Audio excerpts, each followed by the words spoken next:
What's up, guys? I got some video of yesterday's muscle up clinic, and then also me and Stacy working together. These first vids here are me and Stacy. So in the morning, I was telling her to keep her hips underneath the ring, or underneath the rings. But now that I'm watching it, one thing that I want to point out that I think is common, or the big difference in people getting them, is that their eyes stay forward, and that there's good tension throughout their body, like a connectedness between, all the way down their feet, all the way through the hands and the rings. So right there, she's looking at the ceiling versus looking forward. And right there, I don't see a lot of tension in the movement. And her hips, I was talking to her about her hips. Her hips are also very forward of the rings. We'll see another attempt here. So she's got that back swing with the bent knees, looking at the ceiling, and has piked hips. Just kind of overall brokenness, and her hips were too far forward of the rings to transition over. But I don't know if it's a cue. I don't want to say like the hips are wrong, just because I see a lot of variance in that. So the biggest thing is just the eyes need to stay forward, and we need to keep tension throughout the body, so kind of maintain that hollow position. And I think that your hips should end up, with doing those things, staying more underneath the rings, kind of like this rep here, where eyes are forward. I've got that hollowed out position. Eyes are still forward. And my hips are in a position, they're much more near the rings than Stacy's were.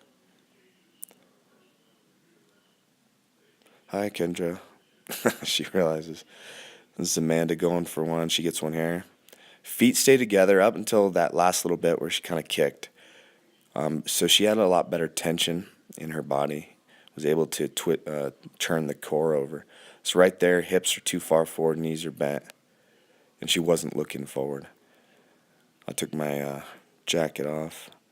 Eyes stay forward. Feet stay together, kind of that hollow position, rigid core, and my hips stay underneath the rings. I think this is where I was really talking to her about keeping the hips underneath the rings, and I don't know if that's the cue. I think she was kind of getting it. But I think an easier cue just might be to look your eyeballs forward over your toes, squeeze the belly down, kind of have that hollow, that backwards pelvic tilt, kind of really hollow that back out so that you can churn over the top of the rings. So look forward more, Stacy. And then when you do that, kind of crunch your upper back. So her hips aren't too far forward of the rings. I think she was doing the drill that I was asking her to do, is to look forward. Or maybe not. I don't know. I can't tell. So there, the rings are too far back. She was just in a bad position there, relative to the rings. Okay, now I think I'm going to be giving her a drill. Do this drill. So again, I was like cueing her to keep the hips underneath the rings, which might work and work for you. Or you could think just look forward and hollow that back out. And then either one works, I think.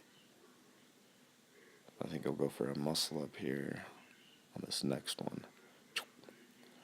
And then I'll pike the hips and tuck the knees to swing my body quickly back underneath where I can then do the dip. So now she's doing the drill. Eyeballs forward. And so I think the rings are in a better spot now. Now she just needs to have a little bit stronger one, and then transition. That one right there would have been it. Oh, I just don't think she was aggressive enough in that turnover. So these are just transition drills. So you kind of need the kip. You want to have that kip swing, and then the transition, the understanding of transition. And then you need to connect it together with your timing. So it's a swing, it's a transition, and then you just got to have connectedness of the body and timing to make the two things come together for a muscle up. So this girl, I was working with her too, so she's got this backswing that's pretty big, and she loses a lot of connectedness of her body. She's looking down right there versus forward. So it goes way, way, way back and needs to reclaim position, but she really doesn't. She just kind of hucks her body up there, and she's really flattened out, not looking forward, and just in no place to turn over the ring. So this big backswing there. She doesn't need that much of a swing. It's way too much. Eyeballs just go straight up to the ceiling. Body's kind of broken. And then her hips are well forward of the rings there as well. Not in a good place to get over the top. I think she just, she ended up getting her muscle up, even a couple of them. So this girl here, she's got a few muscle ups,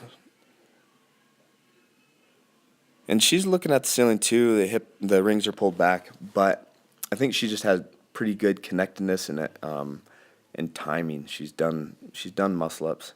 She's got a pretty bad hitch there in the bottom, so she's still looking up.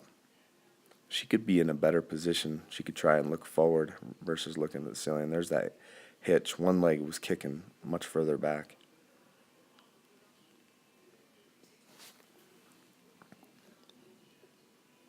I was talking to the class about the big backswings and how, they're useful to a point to generate power, but if they're too big, then you're throwing your body in these really hard positions, and you can't keep good tension because you're just doing too much. This guy has just got a hitch right there. He's got a hitch right there, and needs to work on keeping everything smooth. Trying to do less work.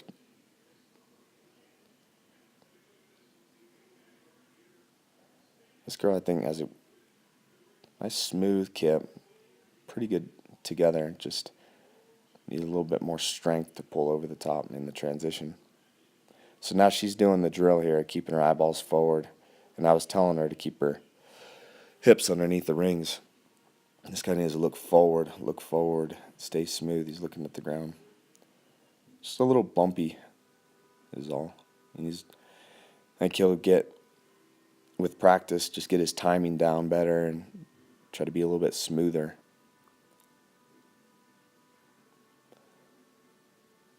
Jimmy.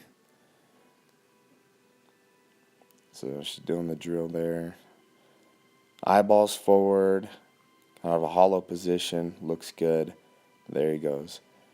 He can get a little bit more powerful in that last kip before he goes, and he'll get a little bit more height, which he needed because he was pretty low on that catch. Jimmy here, his last reps, kind of finishing up the clinic. He needs to look forward. His hips are just swinging there. There's no tension in his body. It's just like a limp noodle kind of sort of thing. And so I think on this next video he's going to tighten his body up, look forward. But I think he's starting to get tired too. So that looks a bit better. A little bit more tight in the core, especially right there. Eyeballs forward. That's not bad. I think he's just getting tired. All right, that's it, guys.